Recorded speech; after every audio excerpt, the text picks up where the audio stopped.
For me, I'm also a Marine Corps veteran, so a lot of times I use the values and the disciplines, a lot of the camaraderie and the sayings we had in the military are always going in my head. So, it's pick them up and set them down, march from the waist down. As long as I keep marching, I know I'm moving forward. And so those are things that in my everyday life and my family, I teach it to my kids, that my children know cadence like the back of their hands. Well, I started out with NAMI. I was actually one of their speakers for their Be Vocal series.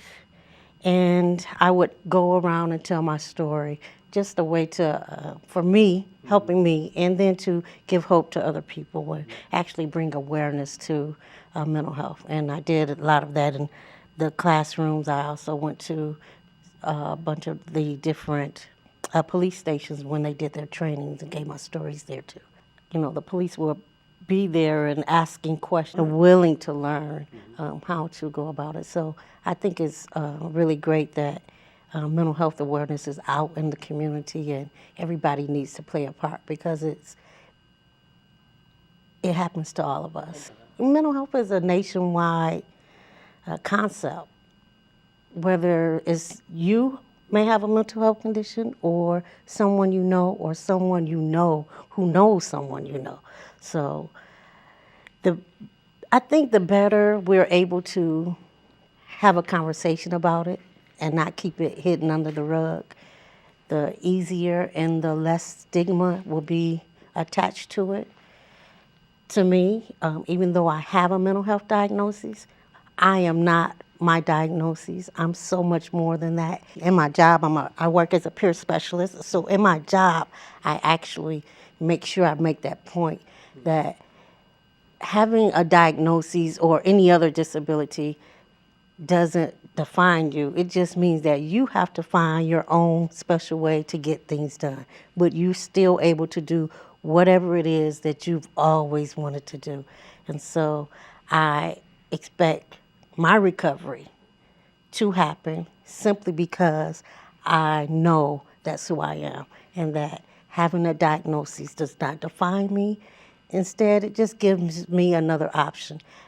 When I think of hope, I actually, HOPE for me is having options for my own personal events. So I have many different pathways that I can still obtain whatever my dreams, whatever my goals are. And for me, it's a matter of how you look at it.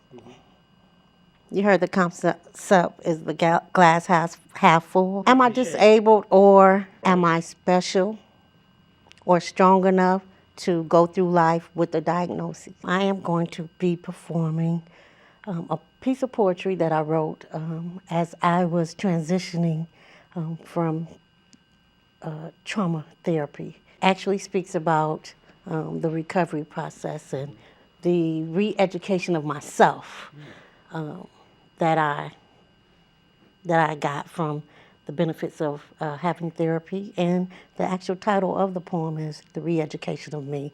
Figure out what makes me tick, why I do the things I do, and why my thought processes are the way they are. And so this piece just brings it all together. And for me, it's given a sense of hope. The motto that, never quit, keep fighting. And as long as you keep going, you'll find your sweet spot. Poem ends with, I finally love me.